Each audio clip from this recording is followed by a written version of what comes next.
어, 너희들이 힘들고 어려울 때 너희가 말할 수 있는 그 힘듦을 말할 수 있는 친구가 몇 명 있느냐 물어보니까 세 명 이상 있다 하는 친구들이 딱 두 명 있을 거예요. 한 명 이상 있다는 게 딱 한 명 있었습니다. 세 명밖에 없어요. 82명이었는데. 너무 이거 참 심각하다. 자기가 힘들 때 어떤 고민이 있고 어떤 어려움이 있을 때 자기의 마음을 터놓고 얘기할 수 있는 상대가 없다는 것이 이 시대의 아픔이 아닌가. 뭐 애들뿐만 아니라 어른들도 힘들고 어려운 일이 있으면 이렇게 상담하고 고민을 터놓고 얘기할 상대가 있어야 그것이 풀리는데 그것을 말할 상대가 없으니까 혼자 고민하고 혼자 아파하고 있다가 특별한 이렇게 안 좋은 일들이 일어난다는 것입니다. 그만큼 오늘날 시대가 믿을 만한 사람이 없다는 것입니다. 내가 이 얘기를 했을 때 내 친구가 이걸 들어줄까? 내가 이렇게 얘기했을 때 이 친구가 받아줄까? 내가 이 얘기했을 때 부모님이 용납을 해줄까? 그런 불안한 마음을 가지고 살아가고 있다는 것입니다. 왜 부모도 왜 그런 아이들에게 말을 들어줄 수 있는 상대가 되지 못했을까? 왜 같은 반 친구가 30명이나 되는데 그 30명 중에 단 한 친구도 그 이야기를 들어줄 수 있는 친구가 없었을까? 그걸 생각하니까 너무 마음이 아팠습니다. 제가 신대원 다닐 때 그 교수님들이 항상 이렇게 하시던 말씀이 생각이 납니다. 목사가 좋은 교회를 찾아서 사역지를 찾으려고 막 노력을 하는데 좋은 교회는 보이지 않고 교회는 좋은 목사님을 이렇게 받아들이려고 목 목사님을 찾는데 좋은 목사는 없고 서로 막 없다고 이렇게 아우성이다 이렇게 말씀하시더라고요. 참 오늘날 시대에 믿을 만한 사람이 없고 믿을 만한 상대가 없고 교회는 많은데 목사는 많은데 좋은 목사는 없다고 하고 좋은 교회는 없다고 하는 이 시대가 너무 아프지 않습니까? 신앙생활은 함께하고 있지만 믿지 못하고 신뢰하지 못하고 내 마음을 나누지 못하는 것이 오늘날 시대의 아픔이 아닌가 그렇게 생각합니다. 아마 이런 이유가 사실은 요즘에는 막 너무나 이렇게 세상이 험하니까 뭐 부모가 자식한테 막 몹쓸 짓을 하고 뭐 친척들이 막 몹쓸 짓을 하고 또 학교에서도 애들이 막 친구들 데리고 막 나쁜 짓을 시키고 막 못된 행동들을 하고 하니까 아마 더 이상 뭐 믿을 상대가 없겠다라는 생각도 사실은 조금 했습니다. 도무지 털어놓을 수 있고 말할 수 있는 상대가 없는 이 시대를 저는 생각하면서 이 시대를 생각하면 참 한번 울어야 되겠다. 이 시대를 바라보면서 이 정말 말할 수 없는 이 안타까움을 가지고도 말할 수 없는 그런 시대를 보면서 우리가 한번 울어봐야 되겠다. 그런 생각도 했습니다. 그러나 이런 시대가 이렇게 되다 보니까 자연스럽게 이러한 것들이 사실은 교회 안에도 들어오게 되었습니다. 교회 안에서 들어와서 강단에서 선포되는 이렇게 목사님의 말씀이 사람들이 잘 들어도 이 세상에서 워낙 믿지 못하는 행동들이 많으니까 그 말씀도 이제 믿지 못하는 겁니다. 하나님의 말씀은 선포되고 있는데 세상에 워낙 이렇게 믿지 못하는 행동들이 많이 일어나고 워낙 이 세상에 이상한 일들이 많이 일어나다 보니까 이 강단의 말씀조차도 이제는 믿지 못하는 그러한 시대가 돼버린 거 아닌가 그런 생각도 들었습니다. 그래서 이 악한 사단 마귀가 교묘하게 하나님 말씀조차도 믿지 못하게 만드는 것은 아닌가 그런 생각을 했습니다.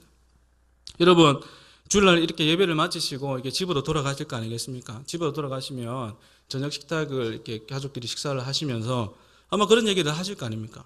오늘 목사님 말씀 설교가 어땠고 이런 거는 참 좋았고 이거는 나하고 안 맞는 말씀인 것 같고 이거는 이제 뭐 나하고 좀 동떨어지고 이거는 또 아무개 집사님 이건 아무개 장로님이 들어야 될 거고 다 이제 분류를 다 이제 세팅을 하지 않습니까?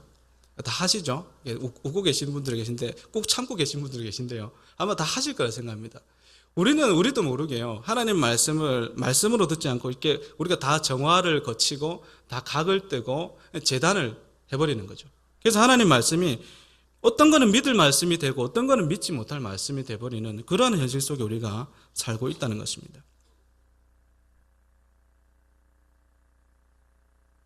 그런데 여러분 참 이러한 분위기가 오늘날만 이렇게 있었던 게 아니고요. 오늘 말씀 읽었던 이 2000년 지났죠. 2800년, 2500년 정도 될 것 같은데 2500년, 2600년 정도 되는 이 시대에도 이런 불신앙이 너무 가득했습니다. 하나님의 선지자 예레미야가 남유다 백성들에게 계속해서 말하는 겁니다. 야, 너희들 이렇게 살면 멸망을 당한다. 너희 이렇게 살면 안 돼. 이렇게 살면 너희 희망 없어, 가망 없어. 계속해서 예레미야 선지자가 계속해서 그 말씀을, 하나님의 말씀을 대언해서 전합니다. 야, 너희들 정신 차려야 돼. 지금 이렇게 가면 안 돼. 너 이렇게 가다가는 끝이야. 희망이 없어. 바벨론이라는 나라 쳐들어와서 너희들 모조리 전멸당할 거야. 빨리 정신 차려야 되라고 계속 말하고 있습니다. 근데 여러분 그거 아십니까? 선지자들이 계속 일어나고 있다는 것은 그 시대가 결코 바람직한 시대가 아닙니다. 열왕기 상하를 읽어보게 되면 선지자들이 계속 나타나지 않습니까? 선지자가 많다는 것은 나라가 멸망당하기 직전에 하나님께서 말을 워낙 안 들으니까 선지자들을 계속해서 보내는 겁니다. 이 선지자 보내도 안 들으면 이사야 안 보내면 예레미야 보내고 다니엘 보내고 에스겔 보내고 계속 보내는 겁니다. 들을 때까지 하나님께서 보내시는 거죠. 사실은 그렇게 좋은 현상은 아닙니다. 이 선지자가 예레미야가 계속해서 야, 너희들 이렇게 살면 안 된다. 너희들 하나님 바라봐야 된다. 너희 이렇게 가다가는 이집트 의지하다가는 너희들 멸망당한다. 희망이 없어. 계속해서 멸망을 선포하고 너희들 돌이킬 것을 계속 강조하고 있는 것입니다. 근데 하나님을 섬겨야 되는 이스라엘 백성들이 하나님을 믿지 않습니다. 선지자 말을 듣지를 않습니다. 계속 선지자는 말을 하고 구박당해도 말하고 계속해서 선포하지만 사람들은 믿지 않는 것입니다. 왜냐하면 거짓 선지자들이 너희들 평안하다 이렇게 살아면 하나님 기뻐하신다, 좋다, 계속 그렇게 살아, 계속 그렇게 하니까 참된 선지자가 소수고 거짓 선지자들이 가득하니까 이 진짜 선지자의 말을 듣지를 않는 것입니다. 그러니까 여러분들 지금 우리가 선지서를 보게 되면 선지자들이 많이 나오거든요. 근데 그 시대의 선지자들이 여기 성경에 나와 있는 선지자가 있는 게 아닙니다. 너무 많거든요. 너무 많은데 그 중에는 거짓 선지자들이 훨씬 많았다는 겁니다. 그러니까 계속 평안하다고 얘기하는 거죠. 나라가 너희들 괜찮아. 하나님께서 우리를 복 내려주신 나라야. 우리는 하나님께서 선택된 민족이기 때문에 절대 멸망 당할 일은 없어. 우리 선민이잖아. 우리 하나님께서 가나안 땅에 온 자손이야. 계속 그렇게 얘기하니까 정신을 못 차리는 거죠. 아무리 참 선지자가 얘기해도 말을 듣지를 않는 것입니다. 그 결과 그들이 멸망을 앞두게 되었는데 그래서 선지자 예레미야가 눈물로 그들에게 돌이킬 것을 예언을 하고 있습니다. 그런데 그들이 그 말을 듣지가 않습니다. 예레미야서 25장 3절에서 9절에 보면 이렇게 나와 있습니다. 아몬의 아들 요시야가 유다왕이 되어 13년이 되는 해부터 오늘에 이르기까지 23년 동안 주님께서 나에게 계속하여 말씀하였고 나는 그것을 여러분에게 열심히 전하였으나 여러분은 그 말을 전혀 듣지 않았습니다. 주님께서는 여러분에게 주님의 종 예언자들을 보내시되 꾸준히 보내셨으나 여러분은 예언자들의 말도 듣지 않았습니다. 여러분들은 들으려고 하지 않았고 귀를 기울이지도 않았습니다.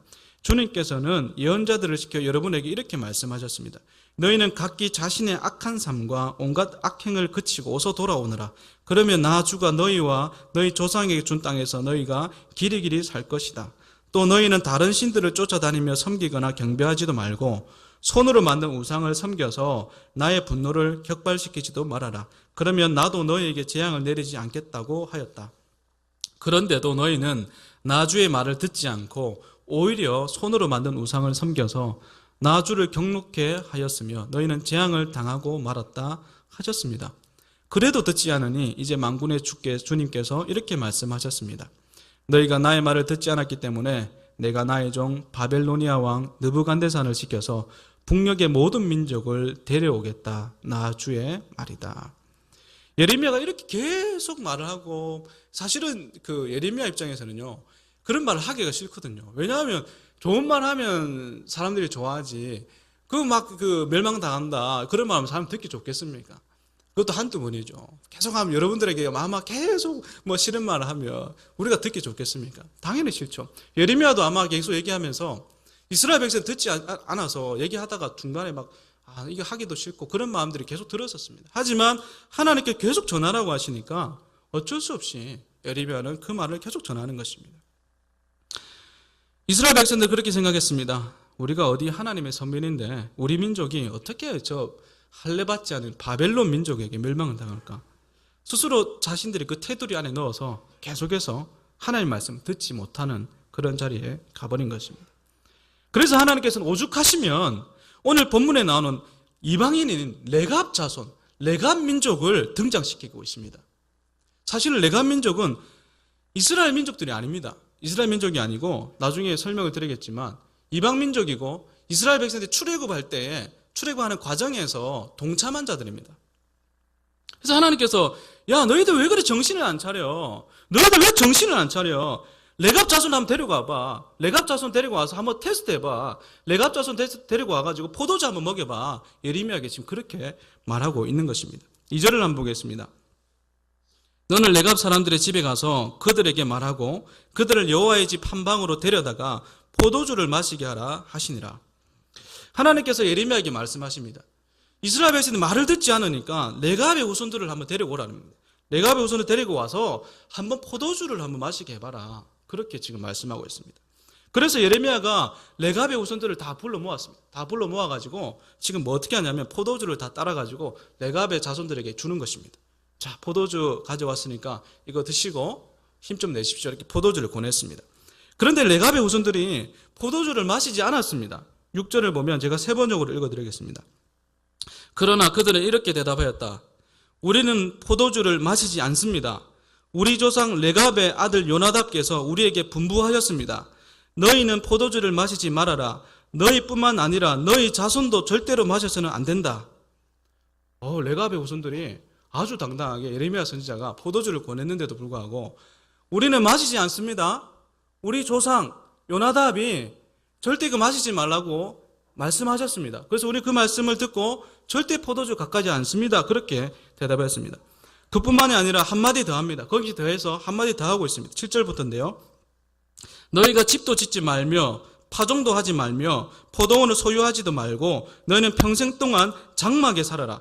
그리하면 너희가 머물러 사는 땅에서 너희 생명이 길리라 하였으므로 우리가 레갑의 아들 우리 손조 요나답이 우리에게 명령한 모든 말을 순종하여 우리와 우리 아내와 자녀가 평생 동안 포도주를 마시지 아니하며 살 집도 짓지 아니하며 포도원이나 밭이나 종자도 가지지 아니하고 장막에 살면서 우리 손조 요나답이 우리에게 명령한 대로 다 지켜 행하였노라. 지금 이 레갑의 후손들이 굉장히 충격적인 말을 하고 있습니다. 그들이 하는 말이 우리는 포도주만 마시지 않는 것이 아니라 우리는 집도 짓지 않습니다. 우리는 파종도 하지 않습니다. 우리는 포도원도 소유하지 않습니다. 우리는 장막에서 삽니다. 텐트에서 살고 있습니다. 왜냐하면 우리는 우리 손주 요나답이 한 말을 다 순종하기 때문입니다. 우리는 약속을 어기는 사람들이 아닙니다. 우리뿐만 아니라 우리 아내와 우리 자손들 대대로 이런 일은 하지 않습니다. 지금 이렇게 말하는 것입니다. 여러분 이들의 정치가 궁금하지 않습니까? 잠깐 설명해 드리면 레갑의 자손들은요. 레갑 사람들이 어떤 사람들이냐면 이 사람들은 출애굽할 때 이스라엘 백성들 출애굽할 때 광야에 살고 있다가 이스라엘 백성들 출애굽하니까 함께 동참했던 사람들입니다. 원래 이게 유목 생활을 하던 사람들인데 이스라엘 백성들이 가나안 땅에 가니까 따라서 이렇게 가게 되었습니다.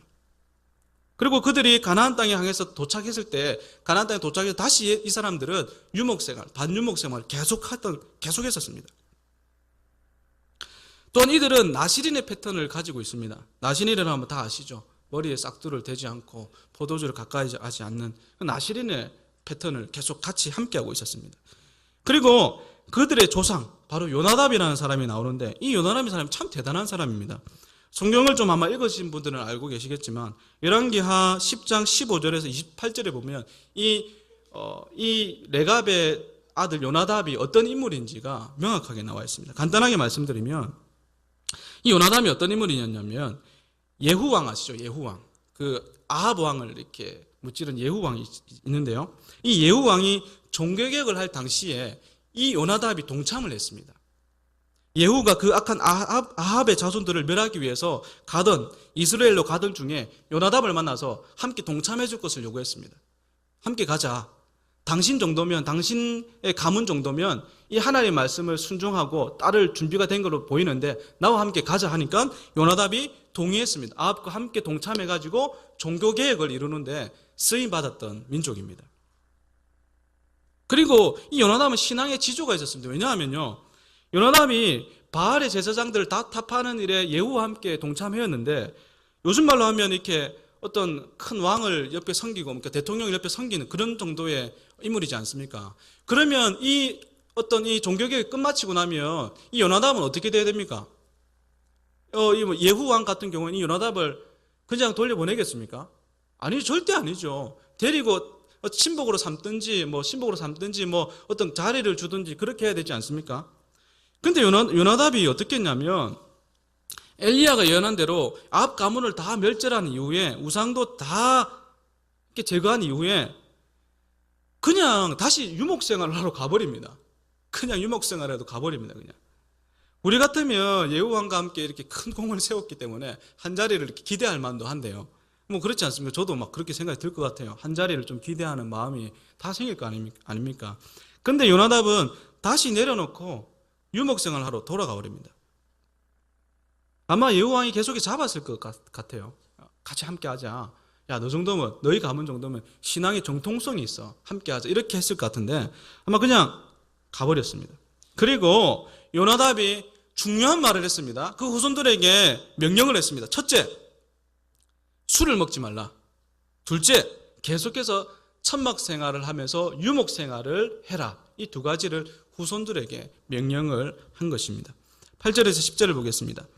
우리가 레갑의 아들 우리 손주 요나답이 우리에게 명령한 모든 말을 순종하여 우리와 우리 아내와 자녀가 평생 동안 포도주를 마시지 아니하며 살 집도 짓지 아니하며 포도원이나 밭이나 종자도 가지지 아니하고 장막에 살면서 우리 손주 요나답이 우리에게 명령한 대로 다 지켜 행하였노라.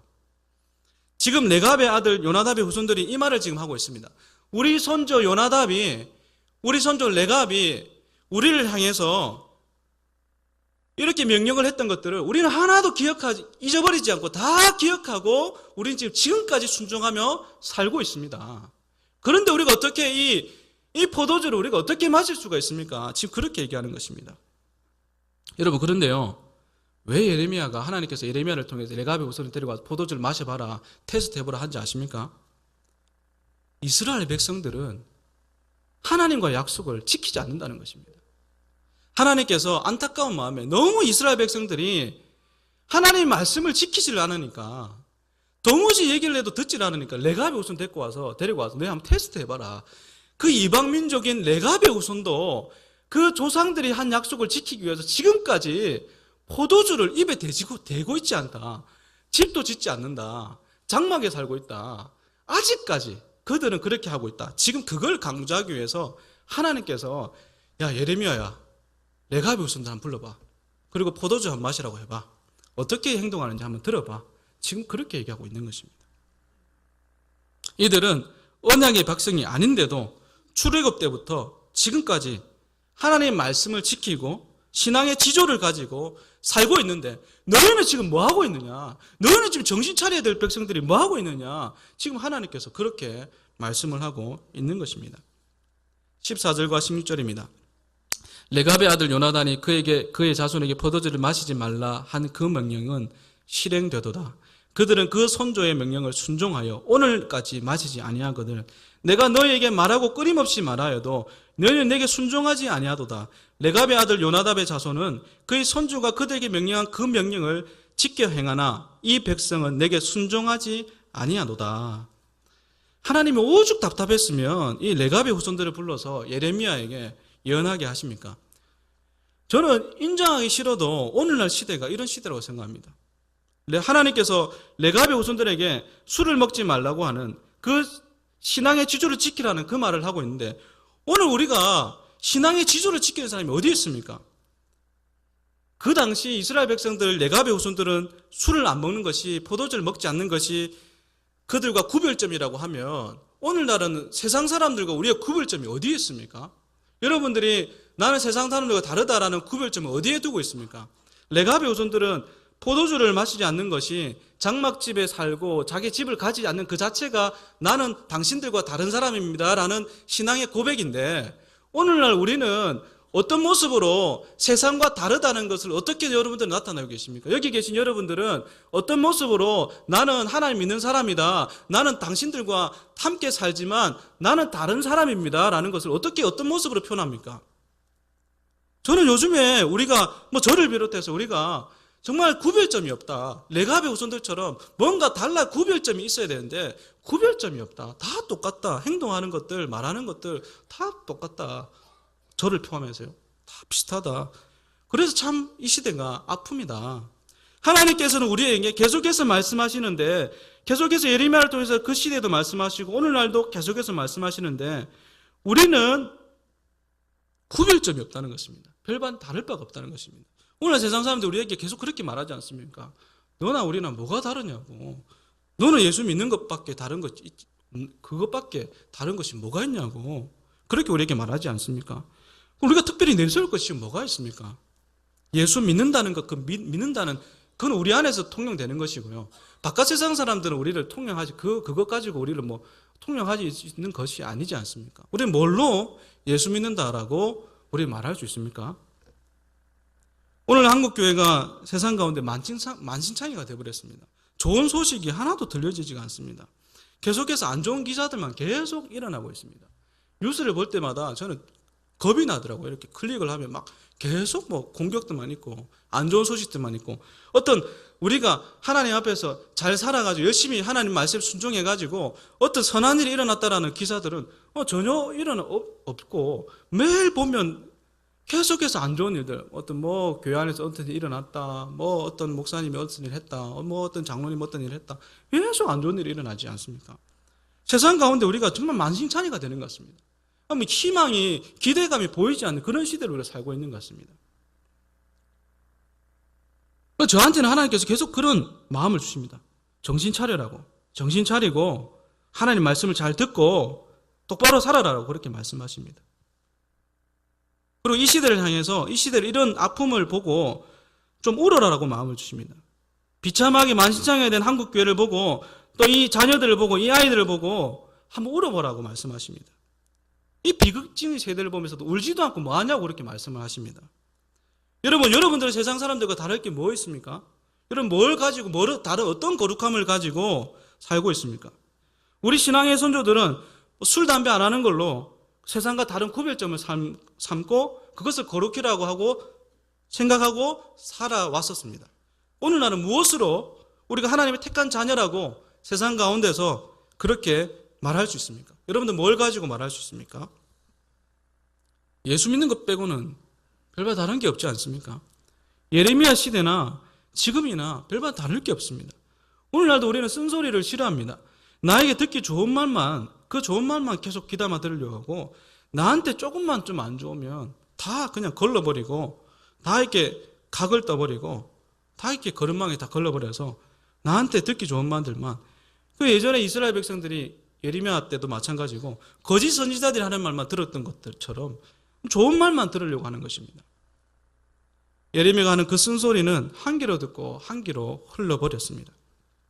우리는 세상 가운데 살고 있습니다. 우리는 그래서 어쩌면 세상 가운데 믿지 않는 사람들하고 함께 생활해야 될 수밖에 없는 사람들입니다.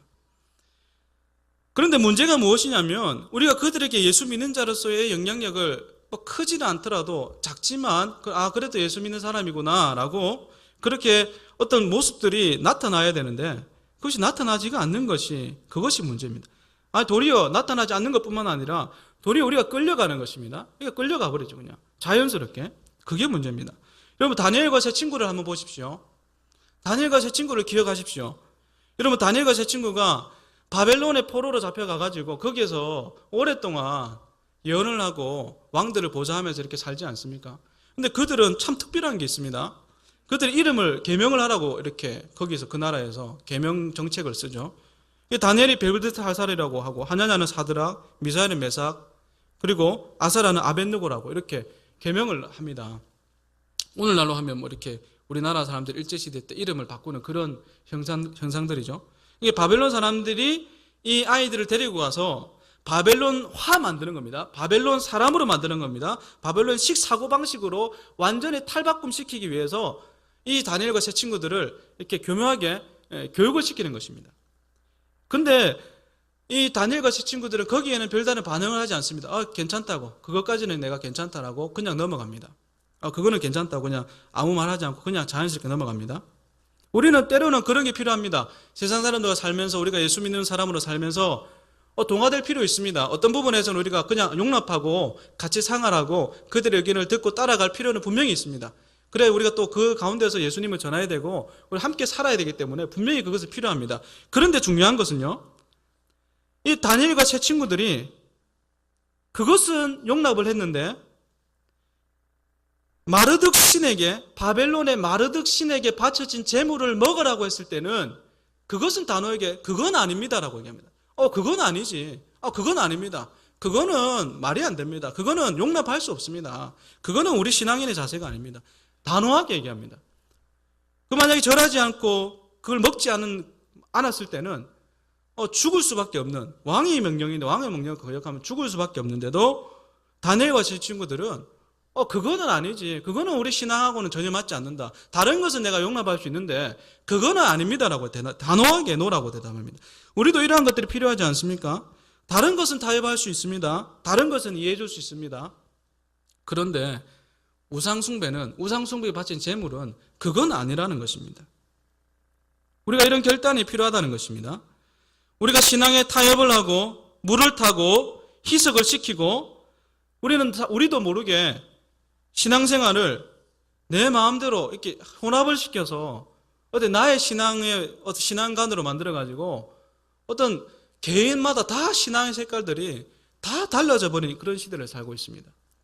물감을 칠할 때 붓을 들고 물감을 칠하고 그 물감을 물에 씻지 않습니까? 씻고 다른 물감 색깔을 칠해 또 칠하거든요. 다 해보셨잖아요. 이게 헹굽니다. 이렇게 헹구고 처음에 하나 헹궜을 때는 빨간색으로 칠했으면 물감의 빨간색인데 또 파란색으로 칠하다 또 헹구면 그 물감색이 점점 다른 색으로 변합니다. 나중에 막 칠하다 보면 그 물이 완전히 이제 어느 색깔인지도 모르게 검은 색깔도 아니고 이게 어떤 색깔도 아니고 이 이상한 색깔이 나오거든요. 우리의 모습이 신앙의 색깔이 모든 것이 막 여러 가지가 합쳐지고 짬뽕이 돼가지고 뭐 이상한 색깔이 나오는 그런 모습은 아닙니까?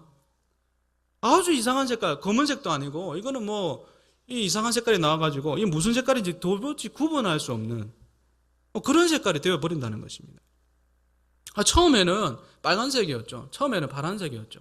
그런데 섞이다 보고 합치다 보고 세상 가운데 하나씩 수용을 하고 들어오고 하다 보니까 이제는 색깔 자체가 구분할 수 없는 그런 색깔이 되어버린 것입니다. 이번 레갑의 모습 중에 두 번째 모습, 우리가 배워야 될 두 번째 모습이 뭔지 아십니까? 그들은 집을 짓고 살지 않았습니다. 장막에 살았습니다. 장막에. 이것은 왜 그런지 아십니까? 이것은 세속에 오염되어서 살지 않겠다는 그 다짐이 내포되어 있는 것입니다. 우리는 집을 짓고 살 수 있지만 집을 짓고 살다가 세속에 오염되지 않겠습니다. 세속 가운데 우리는 거기에 동화되지 않겠습니다라는 신앙의 고백이 담겨 있는 것입니다. 그냥 할 일 없어서 그냥 뭐 집 안 가지겠다. 그냥 뭐 내가 한번 보여주지 뭐 이런 게 아니고요. 우리가 거기 살다가 세상에 동화돼가지고 하나님의 말씀을 저버리는 행위를 없이 하겠다라는 그 다짐으로 사실은 이렇게 레갑 후손들이 장막에 산 것입니다. 세상에 오염되지 않겠다고 그들의 다짐이 그 안에 내포되어 있는 것입니다. 그리고 혁명에 가담한 자로서 요나답 같은 경우에 혁명에 가담했지 않습니까? 그런데 가담한 자로서 농공행위를 하지 않겠다는 의지를 지금 담고 있는 것입니다. 우리가 어떤 일을 하나님의 일을 하고 우리가 그것을 대가를 바래가지고 큰 거대한 어떤 위치를 차지하거나 내가 어떤 집을 가지거나 그러한 일에 내가 전혀 개의치 않겠습니다라는 것을 또 보여주는 신앙의 고백인 것입니다. 여러분 우리는 조그만 일을 해도 교회 안에서라든지 바깥에서라도 우리가 조그만 일을 어떤 남 앞에서 이렇게 해도 남들이 알아주지 않으면 우리가 화가 나지 않습니까? 막 이렇게 화를 내고 분을 품고 왜 알아주지 않을까? 내가 이런 일을 했는데 나는 이렇게 열심히 했는데 왜 알아주지 않지? 인정받는 바를 너무 좋아하지 않습니까? 또 우리 목사님께서 우리가 어떤 한 일을 알아주지 않으면 우리가 막 삐지고 그러지 않습니까? 왜 그렇습니까? 왜 그렇죠? 우리가 하나님을 바라보고 한 것이 아니라 이게 사람을 바라보고 누가 나를 알아주겠지 그걸 먼저 기대하고 해버리니까 그런 일들이 일어나지 않습니까? 레갑의 후손들은 그거 자체를 아예 원천 봉쇄해버린 겁니다. 우리가 하나님 일을 하고 우리 후손들은 계속해서 장막에 산다. 너희들이 하나님 일을 하고 우리는 하나님 한 것으로 끝이고 그 다음부터 우리는 장막에서 살 것이다. 그러니까 기대하지 마라. 아예 못을 탁 박아버린 것입니다. 바로 이것이 하나님께서 레갑의 후손들을 대대로 칭찬하시고 그들에게 복 주시겠다고 했던 이유입니다. 말씀을 맺겠습니다. 우리는 정말 이 시대가 사람이 사람을 믿지 못하는 그런 시대를 살고 있습니다. 여러분 한번 주위를 둘러보십시오. 여러분 교회 안에 여러분들이 도대체 몇 사람한테 여러분들의 마음을 터놓고 솔직한 마음을 할 수 있는 사람이 몇 사람 됩니까? 터놓고 여러분들이 내가 힘들 때, 내가 어려움에 처했을 때 여러분들 몇 사람한테 가가지고 내가 이래 힘드니까 내 말을 좀 들어달라고 했을 때 그 말을 100% 들어줄 사람이 몇 사람이 있습니까? 우리가 이 시대가 점점 믿지 못하는 시대, 그 시대로 흘러가고 있고 그 불신이 계속해서 교회 안으로 밀려 들어오고 있다는 것입니다. 우리도 모르게 하나님 사이에서 점점 조용히 스며들고 있고 강단에 선포되는 말씀도 다 각자 제각자 각기 하나씩 내가 내 색깔대로 내가 믿는 바대로 하나씩 재단해버리는 시대를 우리가 살고 있다는 것입니다. 내 입에 단 말씀을 받아들이고 아닌 것은 버려버리는 것입니다. 신앙의 지조를 잃어버리는 것입니다. 술에 술 탄 듯 물에 물 탄 듯 그렇게 흘러가 버리는 것입니다. 하지만 하나님께서는 이 마지막 시대에도 그 당시와 마찬가지 예레미야 시대 때와 마찬가지로 레갑 자손 같은 그 레갑의 후손 같은 그런 사람들을 지금도 사실은 찾고 계십니다. 그런 사람들을 보면서 이제 하나님께서 뿌듯해 하시는 거죠. 야, 레갑 자손을 후손들 한번 봐라.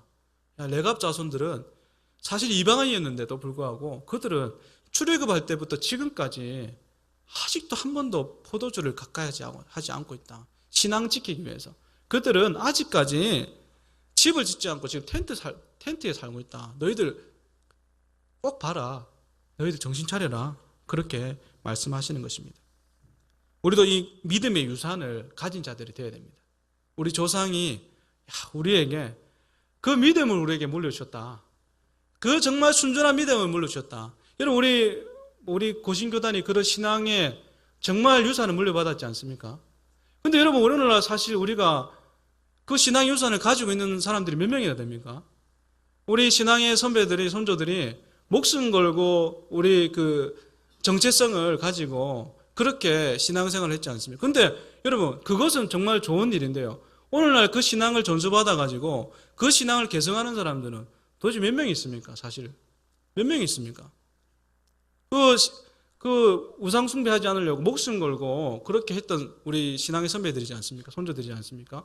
오늘날 우리가 깨놓고 얘기해서 그 목숨 걸고 절하지 않으면 죽는다고 할 때 누가 몇 명이 도대체 그것을 거부하고 그것을 놓으라고 대답할 수 있는 사람이 몇 명이 됩니까? 우리는 한번 생각을 해봐야 돼요. 여러분 어떻습니까? 여러분 자신이 있습니까? 한번 솔직히 생각을 해봐야 됩니다. 쉬운 게 아니거든요. 하나님께서는 그래서 지금도 레갑의 후손들을 찾고 있습니다. 신앙의 지조를 지키고 후손들에게도 계속 그 신앙을 유지하는 사람들을 지금도 찾고 계십니다. 여러분 우리만 잘 살면 되는 것이 아니라 이 시대는요. 우리만 잘 살면 되는 게 아니고 우리 내 자식만 잘 살아도 되는 게 아니고요. 같이 잘 살지 않으면 점점 내 자식뿐만 아니라 모든 사람이 함께 멸망에 가는 시대입니다. 내 자식만 잘 되면 되는 게 아니고 우리 모두가 잘 돼야 됩니다. 우리 자녀들이 다 잘 돼야 됩니다. 왜냐하면 워낙 이 거대한 파도가 워낙 이게 심하게 밀려오기 때문에 내 자식만 잘 키워서 되는 게 아니고 이 공동체 전체가 잘 돼야 되는 그런 시대입니다. 여러분 이 거대한 파도가 계속 밀려오고 있는데 여러분 얼마만큼 우리도 마찬가지고 우리 후손들에게 이 신앙의 지조를 지키고 살라라고 가르치고 있습니까? 여러분 외국에 살다 들어오신 분들은 한결같이 하는 말씀이 있습니다. 뭔지 아십니까? 그것은 대한민국 사람들은 대한민국이라는 나라가 얼마나 잘 사는지를 도대체 알지 못한다라고 그렇게 얘기합니다. 다 제가 해외에서 이렇게 들어오시는 분들 얘기 들으면 다 그렇게 얘기합니다. 대한민국이라는 나라가 얼마나 잘 사는지, 얼마나 지금 부자인지를 우리나라 사람들만 모른다는 것입니다. 잘 사는 거를 우리나라 사람 모르고 다른 나라에서 들어온 사람들 다 그렇게 얘기합니다. 우리만 모르고 그렇게 산다는 것입니다. 잘 산다는 거죠. 부자로 잘 산다는 것입니다. 외국에서 살다 오는 분들 다 한결같이 그렇게 얘기합니다. 우리가 이렇게 잘 살고 잘 먹고 잘 사는데 신앙의 유산은 지금 계속 잃어버리고 있다는 것입니다. 우리 학생들은 공부만 잘하면 되지 이까지 뭐 주일 성수쯤이야 뭐 그냥 접어들어도 되지 그렇게 생각하고요. 어른들은 어떻습니까? 돈만 좀 잘 벌면 되지 주일 성수쯤이야 이렇게 참 이렇게 힘든 시대에 살고 있습니다. 오늘 워낙 복합적인 것들이 막 교차를 하고 있습니다. 너무 이렇게 어지러운 세상을 우리가 살고 있습니다. 이 마지막 시대 우리에게 진실로 필요한 것은 돈도 아니고 지식도 아니고 권력도 아니고 이런 레갑 자손과 같은 신앙의 지조를 지키는 사람들이 필요하다. 저는 저와 여러분들이 우리 교회 모든 성도님들이 이 레갑 자손과 같은 믿음의 소유자가 되기를 바랍니다. 그래서 여러분들의 자녀들이 우리 아버지의 우리 어머니의 신앙을 계승받아서 나는 너희들과 달라. 나는 너희들과 달라. 나는 포도주를 입이 안 돼. 나는 집을 가지지 않아. 왜냐하면 우리 아버지가 그렇게 사셨고 우리에게 그렇게 명령하셨기 때문에 나는 이 신앙을 끝까지 유지할 것이다. 그렇게 고백하는 여러분들도 되시고 우리 자녀들도 되고 저도 그렇고 우리 모두가 그런 공동체가 되어야 할 것입니다. 그래서 우리 하나님께서 보실 때 이 아무개 집사는 저 권사님은 저 권사는 정말 이 레갑의 후손이구나. 그리고 당당히 하나님께서 우리를 보시면서 내세울 수 있을 정도의 다윗과 같이 내 마음에 합한 자라고 내세울 수 있을 정도의 그런 사람들이 우리 교회에 많이 나오기를 간절히 소망합니다. 이 말씀 생각하시면서 기도하시겠습니다. 하나님, 우리가 레갑 자손과 같은 그런 후손과 같은 신앙의 지조를 가지고 그렇게 사는 믿음의 가문 되게 하여 주시옵소서. 그래서 하나님, 다른 것들이 아무리 우리에게 유혹하고 밀려와도 우리가 넘어지지 않도록 하나님 우리를 붙들어 달라고 우리 한번 다 같이 말씀 생각하면서 기도하시겠습니다. 하나님 아버지, 오늘도 하나님께서 우리에게 레갑 자손의 후손들을 통하여서 우리에게 교훈을 주시니 감사합니다.